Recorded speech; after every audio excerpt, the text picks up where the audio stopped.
Santacruz पश्चिमेचा linking रोडचा हा परिसर आपण बघू शकतो की रस्त्याच्या दोन्ही बाजूला हिरव्यागार झाडांनी वेढलेला हा परिसर आहे आणि प्रामुख्याने ही हिरवीगार झाडं दिसत असताना अचानक या परिसरात ही दोन झाडं गेल्या 4 महिन्यांपासून सुकलेली आढळून आली आहेत। त्यामुळे संशयाची सुई जी आहे ती या मॉल मालकाच्या दिशेने वळलेली दिसते, कारण मॉलचं बांधकाम सुरू झाल्यावर अचानक ही दोन झाडं सुकलेली दिसली आहेत। आपण बघू शकता की सगळी आजूबाजूची झाडं आहेत ती अजूनही हिरवी आहेत, त्यांना कोणतीही इजा झालेली नाही आहे, पण ही दोन झाडं जी आहेत ती प्रामुख्याने आपल्याला दिसत आहेत की अचानक गेल्या 3 महिन्यांपासून सुकलेली आहेत। त्यामुळे नक्कीच यामागे काहीतरी विष प्रयोग झालाय अशी जी इथल्या नागरिकांची भावना आहे ती कुठेतरी त्यात एक तथ्य असल्याचं आढळून येतं आणि महापालिकेने यावर पूर्णतः चुप्पी साधलेली दिसते।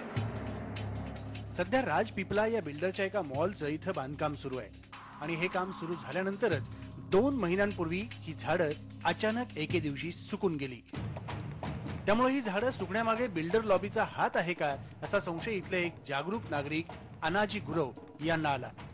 तक्रार करायला ते तक्रार घेत नाहीत, आम्ही आमच्या पद्धतीने करू आणि ते नेहमी त्यांची गस्त असते पेट्रोलिंग करायची, त्या गस्तमध्ये त्यांना काही दिसत नाही। सामान्य नागरिकाला तक्रार का करायला लागते? ही एक सर्वसामान्यांची प्रॉपर्टी आहे, त्यांच्यावरती त्यांचं नियंत्रण का नाही?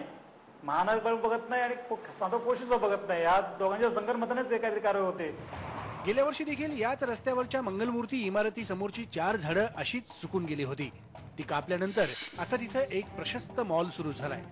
याबाबतही गुरव यांनी महापालिकेच्या एच पश्चिम या वार्डात तक्रार दाखल केली होती, पण त्यावर कोणतीही कारवाई झाली नव्हती।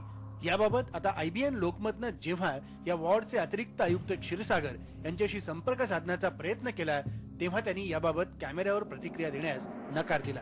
गुरव यांनी 15 फेब्रुवारीला महापालिकेकडे तक्रार दिल्यानंतर तब्बल 3 महिन्यानंतर आता महापालिकेनं याबाबतची तक्रार सांताक्रूज पोलीस ठाण्यात नोंदवली आहे।